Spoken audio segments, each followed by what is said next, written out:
I'm Surya Sugnan, Chief Interior Designer of Eton Architects. ഇന്നത്തെ വീഡിയോയിൽ നമ്മൾ ബെഡ്റൂമിനെ കുറിച്ചിട്ടാണ് ഡിസ്കസ് ചെയ്യാൻ പോകുന്നത്. ഒരു നല്ല ദിവസം തുടങ്ങാൻ നല്ലൊരു ഉറക്കം നിർബന്ധമാണ്.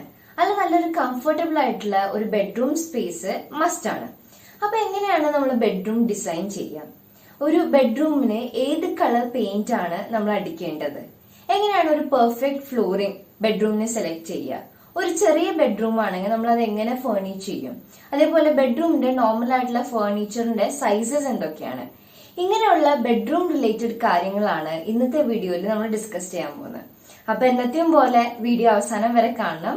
ഇഷ്ടപ്പെട്ടെങ്കിൽ ലൈക്ക് ചെയ്യണം. എന്തെങ്കിലും സംശയങ്ങൾ ഉണ്ടെങ്കിൽ കമന്റ് ചെയ്യണം. ഷെയർ ചെയ്യാൻ മറക്കരുത്. അതുപോലെ തന്നെ സബ്സ്ക്രൈബ് ചെയ്യാനും ബെൽ ബട്ടൺ അമർത്താനും മറക്കരുത്. Hi, I am Sajith Vattappara, founder and chief architect of Etten architects. ഒരു വീടിന്റെ വളരെ പ്രധാനപ്പെട്ട ഒരു ഭാഗമാണ് ഈ ബെഡ്റൂം എന്ന് പറയുന്നത്. ഈ ബെഡ്റൂം നമ്മൾ ഉപയോഗിക്കുന്നത് തന്നെ നമ്മളൊരു റിലാക്സേഷൻ പർപ്പസിന് വേണ്ടിയിട്ടാണ് ഉപയോഗിക്കുന്നത്. നന്നായിട്ട് ഉറങ്ങുന്നതിന് വേണ്ടിയും നല്ല റിഫ്രഷ് ആയിട്ട് എണീക്കുന്നതിന് വേണ്ടിയൊക്കെയാണ് സാധാരണ നമ്മൾ ബെഡ്റൂം ഉപയോഗിക്കുന്നത്. പക്ഷെ ഇന്നത്തെ കാലത്ത് ബെഡ്റൂമിന്റെ ഒരു ഫംഗ്ഷൻ എന്ന് വെച്ച് കഴിഞ്ഞാൽ നമ്മൾ ഉറങ്ങുന്നതിന് വേണ്ടി മാത്രമല്ല ഉപയോഗിക്കുന്നത്. മിക്ക ബെഡ്റൂമുകളിലും നമുക്ക് അറ്റാച്ച്ഡ് ടോയ്ലറ്റ് ഉണ്ടായിരിക്കും, അതിനോട് ചേർന്ന് ഡ്രസ്സിംഗ് ഏരിയ ഉണ്ടായിരിക്കും, വാർഡ്രോബ് സ്പേസ് ഉണ്ടായിരിക്കും, സ്റ്റഡി യൂണിറ്റ് ഉണ്ടായിരിക്കും, അതല്ലെങ്കിൽ വർക്കിംഗ് സ്പേസ് ആയിട്ട് ചെറിയ സ്പേസ് ഉണ്ടായിരിക്കും, അതല്ലെങ്കിൽ വല്ല ബേ വിൻഡോസോ റീഡിംഗ് സ്പേസോ അങ്ങനത്തെ സ്പേസ് ഉണ്ടായിരിക്കും. അത് കൂടാതെയാണ് നമുക്ക് ഈ കോട്ട് നമുക്ക് കിടക്കുന്നതിനുള്ള സ്പേസ് അതെല്ലാം ഉണ്ടാവാറുള്ളത്. അപ്പോ ഇങ്ങനത്തെ പല പർപ്പസിന് വേണ്ടി ഉപയോഗിക്കുന്നത് കൊണ്ട് തന്നെ നമ്മൾ ഒരാളുടെ സമയത്തിൽ ഏറ്റവും കൂടുതൽ നമ്മൾ ഉപയോഗിക്കുന്നത് ബെഡ്റൂം ആയിരിക്കും. അപ്പോൾ അതുകൊണ്ട് തന്നെ അതിന്റെ ഒരു ബെഡ്റൂമിന്റെ ഇന്റീരിയർ സ്പേസ് അതിന്റെ ആ ഒരു ഫംഗ്ഷൻ അനുസരിച്ച് അതിന്റെ സർക്കുലേഷനും ഫർണിച്ചർ ലേഔട്ടും എല്ലാം നല്ല രീതിയിൽ ഡിസൈൻ ചെയ്യുന്നത് വളരെ ഇമ്പോർട്ടന്റ് ആണ്. ഇത് മാത്രമല്ല, അതിലെ മറ്റു പല കാര്യങ്ങളും ശ്രദ്ധിക്കേണ്ടതായിട്ടുണ്ട്. അല്ലെങ്കിൽ നമുക്ക് ആകെ ഇപ്പൊ ഏത് ചെറിയ ബെഡ്റൂം ആയിക്കോട്ടെ അല്ലെങ്കിൽ വലിയ ബെഡ്റൂം ആയിക്കോട്ടെ, നമ്മൾ നന്നായി ഡിസൈൻ ചെയ്തിട്ടില്ലെങ്കിൽ ആ ഒരു സ്പേസിന്റെ ഒരു ഫംഗ്ഷൻ ആകെ നാശമായി പോകും. അപ്പൊ ഒരു ബെഡ്റൂം എങ്ങനെയൊക്കെയാണ് ഡിസൈൻ ചെയ്യേണ്ടത്, എന്തൊക്കെ കാര്യങ്ങളാണ് അതിൽ മെയിൻ ആയിട്ട് ശ്രദ്ധിക്കേണ്ടത്, ഒരു ചെറിയ ബെഡ്റൂം ആയാലും വലിയ ബെഡ്റൂം ആയാലും എന്തൊക്കെ ബേസിക് ആയിട്ടുള്ള കാര്യങ്ങളാണ് ഒരു ബെഡ്റൂം ഡിസൈൻ ചെയ്യുമ്പോൾ നമ്മൾ ശ്രദ്ധിക്കേണ്ടത് തുടങ്ങിയ കാര്യങ്ങളാണ് ഇന്നത്തെ വീഡിയോയിൽ നമ്മൾ ഡിസ്കസ് ചെയ്യുന്നത്. അപ്പൊ നമുക്ക് അത് എന്തൊക്കെയാണെന്ന് നോക്കാം. നമ്മുടെ ബെഡ്റൂമിന് നമ്മൾ ഉദ്ദേശിക്കുന്ന മൂഡ് കൊണ്ടുവരണമെങ്കിൽ അതിൽ പ്രധാന പങ്ക് വഹിക്കുന്ന എലമെന്റ്സ് ആണ് colour, lighting, texture, furniture, flooring, even smell. പിന്നെ നമ്മൾ കൊടുക്കുന്ന ഓരോ ചെറിയ ആക്സസറീസ് അല്ലെങ്കിൽ ഒബ്ജക്റ്റ്. നമ്മളാണെങ്കിൽ ബെഡ്റൂമിൻ്റെ വോൾ, അതുപോലെ കേർട്ടൻസ്, ഫ്ലോറിംഗ്, പില്ലോ, ഫേർണിച്ചറിനൊക്കെ കൊടുക്കുന്ന കളറ് നമ്മളെ മൂഡിനെ വല്ലാതെ എഫക്റ്റ് ചെയ്യും. അപ്പോൾ എപ്പോഴും നമ്മളാണെങ്കിൽ ശ്രദ്ധിക്കേണ്ടത് എന്താണെന്ന് വെച്ച് കഴിഞ്ഞാൽ നമ്മളെ കാമാക്കുന്ന കളറ് സെലക്ട് ചെയ്യാൻ ശ്രമിക്കുക. അത് നമ്മൾ ഉറക്കത്തിനെ ഇമ്പ്രൂവ് ചെയ്യാനും സഹായിക്കും. അപ്പോൾ നമ്മൾ ഒരു ബെഡ്റൂമിന് കളർ ചൂസ് ചെയ്യുമ്പോൾ എപ്പോഴും കൂൾ കളേഴ്സ് അല്ലെങ്കിൽ ന്യൂട്രൽ കളേഴ്സ് ചൂസ് ചെയ്യുക. അതായത് കൂൾ കളേഴ്സായ ബ്ലൂ, ഗ്രീൻ ആൻഡ് വയലറ്റ്, അല്ലെങ്കിൽ ന്യൂട്രൽ കളേഴ്സായ വൈറ്റ്, ഗ്രേ, ബ്രൗൺ, ബേജ് ഒക്കെ യൂസ് ചെയ്യാൻ നല്ലൊരു ഓപ്ഷനാണ്. പിന്നെ ബ്ലൂ കളർ ചൂസ് ചെയ്യുമ്പോൾ നമ്മൾ ശ്രദ്ധിക്കേണ്ടത് എന്താണെന്ന് വെച്ച് കഴിഞ്ഞാൽ എപ്പോഴും ലൈറ്റ് ബ്ലൂ കളർ ചൂസ് ചെയ്യുക. കാരണം ഇപ്പോൾ ഡാർക്ക് ബ്ലൂ ആണ് നമ്മൾ യൂസ് ചെയ്യുന്നതെങ്കിൽ ഡിപ്രഷൻ ഉണ്ടാക്കാനുള്ള സാധ്യത കൂടുതലാണ്.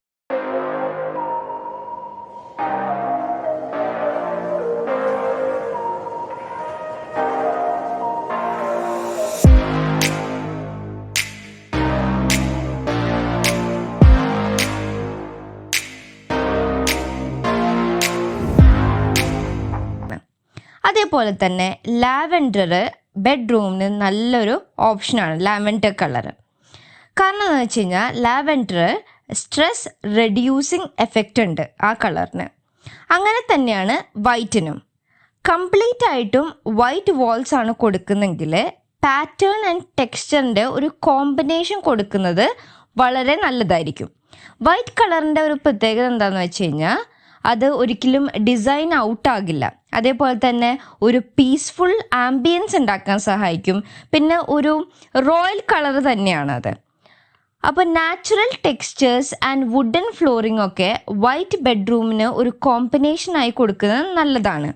കാരണം എന്താണെന്ന് വെച്ച് കഴിഞ്ഞാൽ നമ്മൾ വൈറ്റ് ഓവർ ഡൂ ചെയ്ത് കഴിഞ്ഞ് കഴിഞ്ഞാൽ അതിനൊരു ഹോസ്പിറ്റൽ ഫീല് ഉണ്ടാവാനുള്ള സാധ്യത ഉണ്ട്.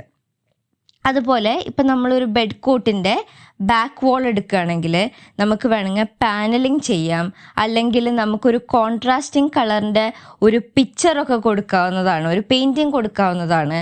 അതുപോലെ തന്നെ നമുക്ക് പിക്ചർ ലൈറ്റൊക്കെ കൊടുക്കാവുന്നതാണ്. അപ്പോൾ തന്നെ ആ ബെഡ്റൂം ഹൈലൈറ്റ് ചെയ്ത് നിൽക്കും. അപ്പോൾ ഇതൊക്കെയാണ് നമുക്ക് ചെയ്യാവുന്നത് ഒരു ബെഡ്റൂമിനെ ഹൈലൈറ്റ് ചെയ്യാൻ വേണ്ടി.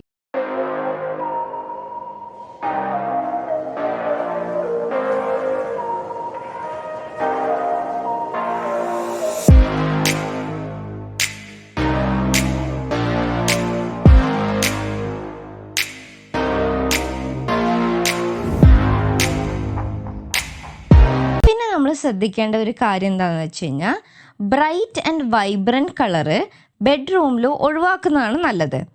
കാരണം എന്താണെന്ന് വെച്ച് കഴിഞ്ഞാൽ നമ്മൾക്കൊരു ആൻസൈറ്റി ഉണ്ടാക്കാനുള്ള സാധ്യത ഉണ്ട്. അപ്പോൾ ബ്രൈറ്റ് കളേഴ്സ് ഏതൊക്കെയാണ്? റെഡ്, ഓറഞ്ച് ആൻഡ് യെല്ലോ ആണ് മോസ്റ്റ്ലി ബ്രൈറ്റ് കളേഴ്സായിട്ട് നമ്മൾ പറയുന്നത്. അപ്പം നിങ്ങൾക്ക് ബ്രൈറ്റ് കളേഴ്സ് ഒരുപാട് ഇഷ്ടമാണെങ്കിൽ അത് നമുക്ക് പില്ലോസിനോ അല്ലെങ്കിൽ ബ്ലാങ്കറ്റിനോ അല്ലെങ്കിൽ ബാക്കിൽ കൊടുക്കുന്ന പെയിൻറ്റിങ്സിനൊക്കെ ഈ ഒരു കളറ് ചെറുതായിട്ട് കൊടുക്കാവുന്നതാണ്. അല്ലാതെ ഫുള്ളായിട്ട് നമ്മൾ ആ ഒരു ബ്രൈറ്റ് കളേഴ്സിൽ പോവാതിരിക്കുന്നതാണ് ഏറ്റവും നല്ലത്. അടുത്തതായിട്ട് ലൈറ്റിംഗ്. ബെഡ്റൂം ലൈറ്റിംഗ് എന്ന് പറയുന്നത് വളരെ ശ്രദ്ധിക്കേണ്ട ഒരു കാര്യമാണ്. വളരെ ബ്രൈറ്റ് ലൈറ്റ് ആണെങ്കിൽ നമുക്ക് ഒരിക്കലും ഒരു സൂത്തിങ് ആയിരിക്കില്ല. അതുപോലെ തന്നെ ഇപ്പോൾ വളരെ ഡിം ലൈറ്റ് ആണെങ്കിൽ നമുക്ക് ഡെയിലി ആക്ടിവിറ്റീസിന് ബുദ്ധിമുട്ടുണ്ടാവും. അതായത് ഇപ്പോൾ നമുക്ക് വായിക്കാനോ അല്ലെങ്കിൽ ഡ്രസ്സ് ചേഞ്ച് ചെയ്യാനോ ഒക്കെ ബുദ്ധിമുട്ടുണ്ടാവും. അപ്പോൾ ഇതെങ്ങനെ പരിഹരിക്കാം എന്ന് വെച്ച് കഴിഞ്ഞാൽ നമുക്ക് ബെഡ് ലാംപ്സ് കൊടുക്കാം, അല്ലെങ്കിൽ നല്ല ഭംഗിയുള്ള സൈഡ് ടേബിൾ ഹാങ്ങിങ് ലൈറ്റ്സ് ഒക്കെ ഇപ്പോൾ മാർക്കറ്റിൽ അവൈലബിൾ ആണ്.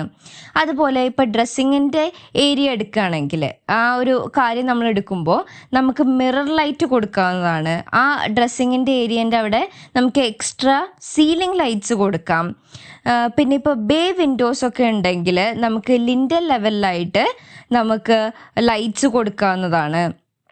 പിന്നെ നമ്മൾ ലൈറ്റിങ്ങിൻ്റെ കാര്യം പറയുമ്പോൾ വിൻഡോസ് ആൻഡ് കേർട്ടൻസിന് വളരെയധികം പ്രാധാന്യമുണ്ട്.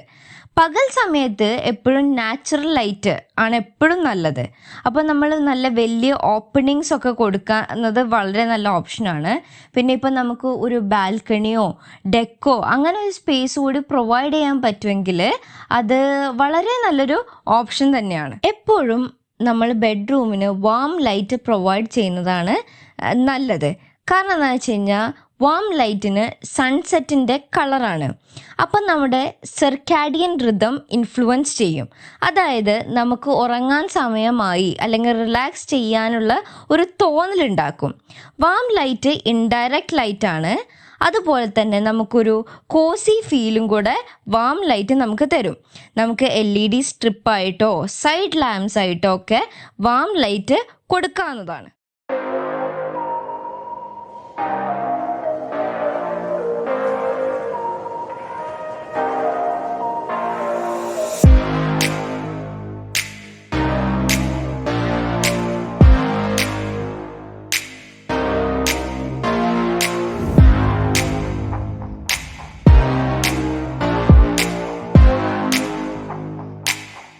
അടുത്തതായിട്ട് ടെക്സ്ചർ. നല്ല സോഫ്റ്റ് ആയിട്ടുള്ള റഗ്സ്, അതുപോലെ ബ്ലാങ്കറ്റ്, പില്ലോസ് ഒക്കെ കൊടുക്കുന്നത് വളരെ നല്ലതാണ്. കാണാനുള്ള ഭംഗിക്ക് വേണ്ടി മാത്രമല്ല, നമ്മളെ റിലാക്സ് ചെയ്യാൻ കൂടെ സഹായിക്കും. ഹൈ ക്വാളിറ്റി അതേപോലെ നാച്ചുറൽ മെറ്റീരിയൽ സെലക്ട് ചെയ്യാൻ ശ്രദ്ധിക്കുക. അടുത്തതായിട്ട് ബെഡ്റൂം ഫർണിച്ചർ ആൻഡ് ആക്സസറീസ്. എപ്പോഴും ശ്രദ്ധിക്കേണ്ട കാര്യമാണ് ബെഡ്റൂമിൽ ഒരുപാട് സാധനങ്ങൾ കുത്തി നിറയ്ക്കാതിരിക്കുക. കാരണം എന്താണെന്ന് വെച്ച് കഴിഞ്ഞാൽ അത് ആൻസൈറ്റി ഉണ്ടാക്കും, അതുപോലെ തന്നെ നമുക്ക് ഉറങ്ങാനുള്ള ബുദ്ധിമുട്ടുണ്ടാക്കും. പിന്നെ ശ്രദ്ധിക്കേണ്ട കാര്യമാണ് സർക്കുലേഷൻ എഫക്റ്റ് ചെയ്യാത്ത രീതിയിൽ വേണം എപ്പോഴും ഫേർണിച്ചർ അറേഞ്ച് ചെയ്യാൻ. പിന്നെ ആവശ്യത്തിന് സ്റ്റോറേജ് സ്പേസ് കൊടുക്കുക. അപ്പോൾ എന്താ ഉണ്ടാവുകയെന്ന് വെച്ച് കഴിഞ്ഞാൽ സാധനങ്ങൾ ഒരുപാട് അതിൽ ഒതുങ്ങി കിട്ടും. പലതരത്തിലുള്ള സ്റ്റോറേജ് സ്പേസ് നമുക്ക് കൊടുക്കാവുന്നതാണ്. അതായത് ബെഡ് കോട്ടിൻ്റെ അടിയിലോ ബെഡ് കോട്ടിൻ്റെ ബാക്കിലോ, ഇപ്പം നമുക്ക് ബേ വിൻഡോ ഉണ്ടെങ്കിൽ അതിൻ്റെ അടിയിലോ, അതേപോലെ വാർഡ്രോബായിട്ട്, ഡ്രസ്സിങ് യൂണിറ്റായിട്ട്, അങ്ങനെ ഒരുപാട് ഓപ്ഷൻസ് ഉണ്ട് നമുക്ക് സ്റ്റോറേജ് സ്പേസ് പ്രൊവൈഡ് ചെയ്യാൻ. പിന്നെ നമ്മളിപ്പോൾ വാർഡ്രോബിൻ്റെ കേസ് എടുക്കുകയാണെങ്കിൽ ഇപ്പം നമ്മൾ സ്ലൈഡിങ് ഡോറാണ് കൊടുക്കുന്നെങ്കിൽ അത്രയും സ്പേസ് നമുക്ക് ലാഭിക്കാൻ പറ്റും. എപ്പോഴും ബെഡ് കോട്ടിൻ്റെ 2 വശത്തായിട്ട് സൈഡ് ടേബിൾ കൊടുക്കാൻ ശ്രമിക്കുക. നമുക്ക് സൈഡ് ടേബിളിൽ സൈഡ് ലാമ്പ് കൊടുക്കാം. അതുപോലെ തന്നെ നമുക്ക് ഫോൺ, പിന്നെ ബുക്ക്, വാച്ച്, മെഡിസിൻ ഇതൊക്കെ വെക്കാവുന്നതാണ്. നമ്മൾ സൈഡ് ടേബിൾ കൊടുക്കുമ്പോൾ ബെഡ് കോട്ടിൻ്റെ 2 വശത്തും ഗ്യാപ്പ് ഉണ്ടാവും. അപ്പോൾ ആ ബെഡ് യൂസ് ചെയ്യുന്ന ആൾക്കാണെങ്കിൽ സുഖമായിട്ട് എണീക്കാനും കിടക്കാനും പറ്റും. റോൾ ചെയ്യേണ്ട ആവശ്യം വരുന്നില്ല.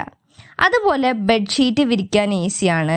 അതേപോലെ തന്നെ ബെഡ് കോട്ടിൻ്റെ അടിഭാഗമൊക്കെ ക്ലീൻ ആക്കാനും എളുപ്പമാണ്. ബെഡ് ആണെങ്കിൽ പല സൈസിൽ അവൈലബിൾ ആണ്. King size, Queen size, single bed, അങ്ങനെ പല സൈസിൽ ഉള്ള ബെഡ് നമുക്ക് മാർക്കറ്റിൽ അവൈലബിൾ ആണ്.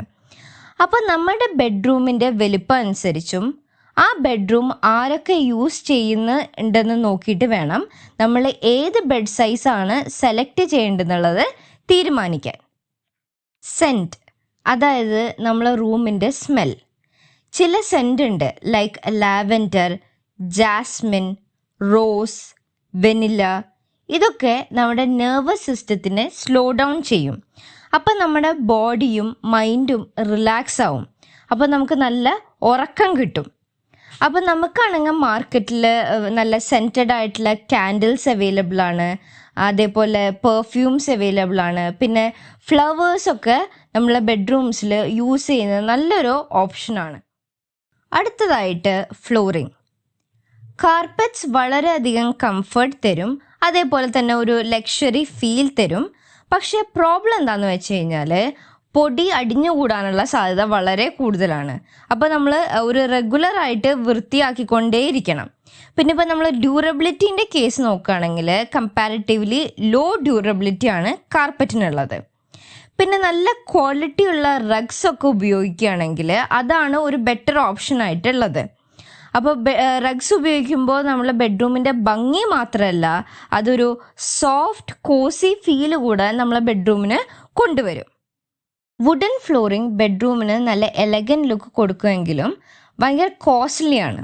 നമ്മുടെ ഇവിടുത്തെ ക്ലൈമറ്റിന് ടൈൽസ് വളരെ നല്ലൊരു ഓപ്ഷനാണ്. ആൻഡ് ഇപ്പോൾ നമ്മളെ മാർക്കറ്റിൽ വുഡൻ പാറ്റേൺ ആൻഡ് ടെക്സ്ചറുള്ള ടൈൽസ് അവൈലബിൾ ആണ്. നമ്മൾ ടൈലിൻ്റെ കേസ് എടുക്കുമ്പോൾ ടൈല് പല കളേഴ്സിലും പല പാറ്റേണിലും പല ടെക്സ്ചറിലും അവൈലബിൾ ആണ്. നമുക്ക് വളരെ കോസ്റ്റ് എഫിഷ്യൻ്റ് ആയിട്ടും ചെയ്യാൻ സാധിക്കും. അതുകൊണ്ട് തന്നെ നമ്മുടെ ഡിസൈൻ അനുസരിച്ച് ഉള്ള ഫ്ലോറിങ്ങിന് വിട്രിഫൈഡ് ടൈൽസ് നല്ലൊരു ഓപ്ഷനാണ്. ടൈലിനെ കുറിച്ച് നമ്മൾ ഡീറ്റെയിൽ ആയിട്ടൊരു വീഡിയോ ചെയ്തിട്ടുണ്ടായിരുന്നു. അപ്പോൾ എന്തെങ്കിലും ഡൗട്ടുള്ളവർ അല്ലെങ്കിൽ കാണാത്തവരുണ്ടെങ്കിൽ തീർച്ചയായിട്ടും ആ വീഡിയോ കാണുക. ലിങ്ക് ആണെങ്കിൽ നമ്മൾ ഡിസ്ക്രിപ്ഷൻ ബോക്സിൽ കൊടുക്കുന്നതായിരിക്കും. ഇനി നിങ്ങളുടെ ബെഡ്റൂം ഒരു ചെറിയ ബെഡ്റൂം ആണെങ്കിൽ ആ ബെഡ്റൂം കുറച്ച് വലുപ്പം തോന്നുന്ന രീതിയിൽ എങ്ങനെ ഡിസൈൻ ചെയ്യാം എന്ന് നോക്കാം. റൂമിൻ്റെ ഏതെങ്കിലും ഒരു ചുമരിൽ ഒരു വലിയ കണ്ണാടി കൊടുക്കുന്നത് നന്നായിരിക്കും. മിറർ ലൈറ്റ് റിഫ്ലക്റ്റ് ചെയ്യും. അതുകൊണ്ട് തന്നെ നമുക്ക് റൂമിന് കുറച്ചുകൂടെ വലുപ്പം തോന്നിക്കും.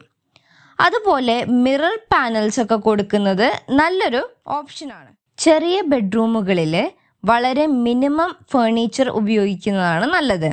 അതുപോലെ തന്നെ ട്രാൻസ്പാരൻറ്റ് ഫേർണിച്ചറുകൾ യൂസ് ചെയ്യുക, അതൊരു നല്ല ഓപ്ഷനാണ്. അതായത് ഇപ്പോൾ നമ്മൾ വുഡൻ ഡെസ്കിന് പകരമായിട്ട് ഗ്ലാസ് ടേബിൾ ടോപ്പ് ഉപയോഗിക്കുക. ഇതൊരു ഇല്യൂഷൻ പോലെയാണ്, നമുക്ക് അത്രയും സ്പേസ് എടുക്കാത്ത പോലെ ഫീൽ ചെയ്യും. ചെറിയ ബെഡ്റൂംസിൽ എപ്പോഴും ലൈറ്റ് കളേഴ്സ് ഉപയോഗിക്കുന്നതാണ് നല്ലത്. കാരണം എന്താണെന്ന് വെച്ച് കഴിഞ്ഞാൽ ലൈറ്റ് കളേഴ്സ് ആണെങ്കിൽ ലൈറ്റിനെ റിഫ്ലക്റ്റ് ചെയ്യും. അപ്പോൾ നമുക്ക് റൂം കുറച്ച് ബ്രൈറ്റും വലുതായിട്ടും ഫീൽ ചെയ്യും.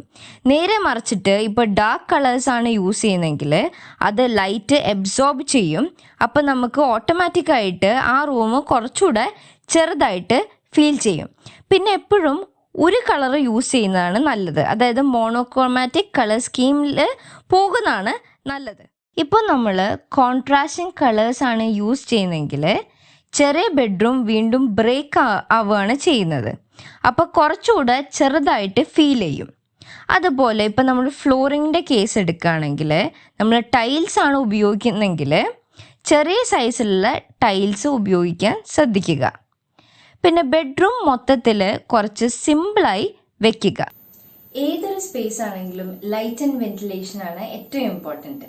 അപ്പൊ ഇന്നത്തെ വീഡിയോ നിങ്ങൾക്ക് എല്ലാവർക്കും ഇഷ്ടപ്പെട്ടെന്ന് വിചാരിക്കുന്നു. ഇഷ്ടപ്പെട്ടെങ്കിൽ please to like, share and comment. അപ്പോൾ അടുത്ത എപ്പിസോഡിൽ പുതിയ ഇൻഫോർമേഷൻസും ആയിട്ട് വീണ്ടും കാണാം.